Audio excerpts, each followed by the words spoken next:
नमस्कार, आवाज इंडिया में आप सभी का स्वागत है। मैं हूं सीमा और नजर डाल लेते हैं दिन भर की टॉप 20 खबरों पर। झारखंड हाईकोर्ट से कांग्रेस सांसद राहुल गांधी को मिली बड़ी राहत। केंद्रीय गृह मंत्री अमित शाह पर टिप्पणी से जुड़े मानहानि मामले में चाईबासा की विशेष एमपी-एमएलए अदालत द्वारा जारी सम्मन को कोर्ट ने रद्द कर दिया है।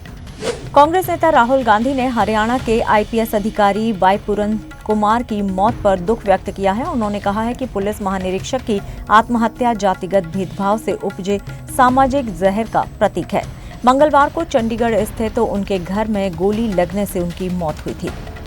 अयोध्या के पगला भारी गांव में गुरुवार शाम हुए विस्फोट में एक घर पूरी तरह से ध्वस्त हो गया। हादसे में 5 लोगों की दर्दनाक मौत हो गई और कई लोग घायल हुए। मुख्यमंत्री योगी आदित्यनाथ ने घटना पर शोक व्यक्त किया और अधिकारियों को तत्काल राहत पहुंचाने और घायलों को बेहतर इलाज के निर्देश दिए। सपा संस्थापक मुलायम सिंह यादव की तीसरी पुण्यतिथि पर सैफई में श्रद्धांजलि सभा का आयोजन किया गया। अखिलेश यादव व परिवार ने समाधि स्थल पर पुष्प अर्पित किए। रामगोपाल यादव ने उनके योगदान को याद किया। संगरूर में आम आदमी पार्टी की स्थिति कमजोर पड़ गई है। नगर काउंसिल चुनाव में बहुमत नहीं मिलने और 8 पार्षदों के इस्तीफे के कारण पार्टी अल्पमत में आ गई है। विकास न होने से आजाद पार्षदों ने समर्थन वापस ले लिया।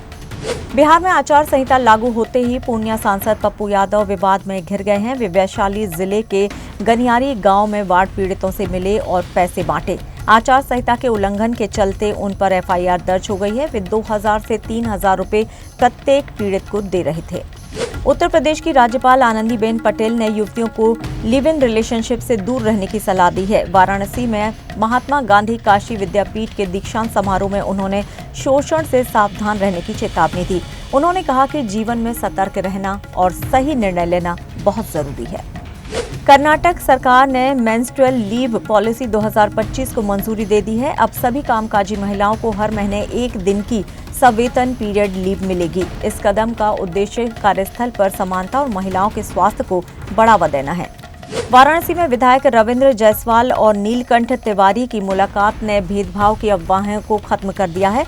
दोनों एक चाय की दुकान पर साथ नजर आए और स्वदेशी मेले का उद्घाटन किया। नीलकंठ ने सहयोग मिलने की बात कही, जबकि जायसवाल ने अफवाहों को राजनीति का हिस्सा बताया। हरियाणा के रिंधाना गांव में प्रिंसिपल ने 5वीं कक्षा की छात्रा से पोछा लगवाया। शिकायत पर पुलिस ने मामला दर्ज कर लिया है। जांच में आरोप सही पाए गए और मानवाधिकार आयोग ने भी रिपोर्ट मांगी है। प्रिंसिपल पर किशोर न्याय अधिनियम के तहत कार्रवाई की गई।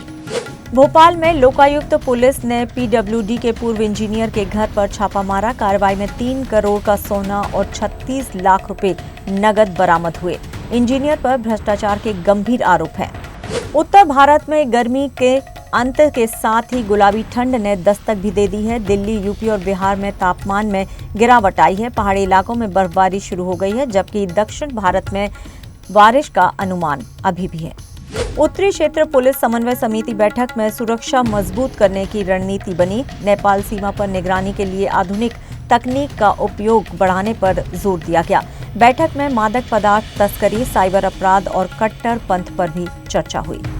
अमेरिकी राष्ट्रपति ट्रंप H-1B वीजा नियमों में फिर से बदलाव की तैयारी में है। वीजा शुल्क पहले ही बढ़ाया जा चुका है और अब नियोक्ताओं पर आव्रजन प्रतिबंध लगाने की योजना है। इन बदलावों का असर भारतीय पेशेवरों और छात्रों पर पड़ सकता है।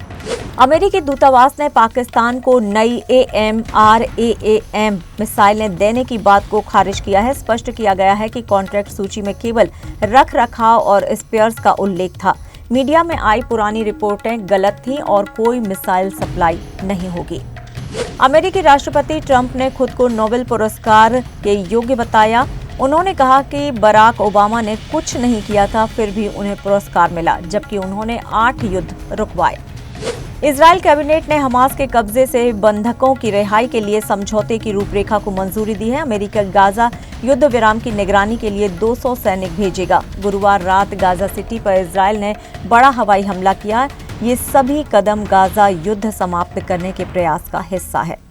शेयर बाजार ने हरे निशान के साथ ट्रेंडिंग की शुरुआत की। सेंसेक्स 200 से ज्यादा अंकों की बढ़त के साथ 82,350 के ऊपर और निफ्टी 50 अंकों की बढ़त के साथ 25,230 अंकों के पास ट्रेड करते दिखा।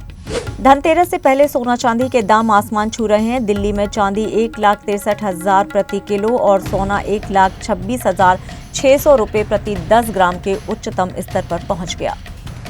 ऋषभ शेट्टी की कांतारा चैप्टर 1 बॉक्स ऑफिस पर धमाल मचा रही है। रिलीज के 8वें दिन में ही ये 500 करोड़ के क्लब में शामिल होने के करीब पहुंच गई है। और फिलहाल टॉप 20 खबरों में इतना ही, लेकिन आप देखते रहिए आवाज इंडिया। नमस्कार।